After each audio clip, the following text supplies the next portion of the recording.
sjedi kući sam, komentar piše, a nema plan. Fake prijava, misli da je jak, a profil prazan, nema ni trag.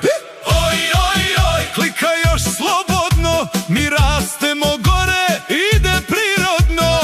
Oj, oj, oj, šalji prijave sve, što više ti radiš, bolje za mene.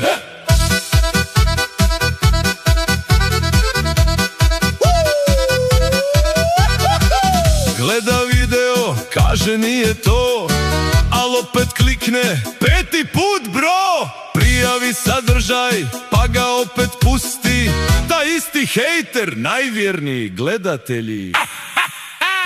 Oj, oj, oj, samo klikaj ti, svaki tvoj dislike, reklama mi. Oj, oj, oj, piši šta god znaš, dok ti hejtaš, ja gradim staž. Kompleksi rade, vidi se na startu, dok mi pravimo hit, oni broje mrvice. Što više udaraš, jači je zvuk, hejter bez sadržaja samo bruka tate svog. Oj, oj, oj, neka gori ekran, hejter klikće, ja već planiram hitove.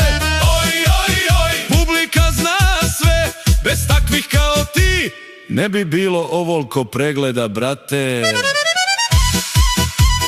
Hvala druže, klikni još koji put, ti si meni marketing, besplatan brat moj.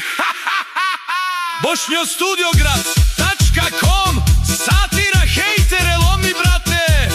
Hvala na pregledu brate moj, hejter moj, brat moj.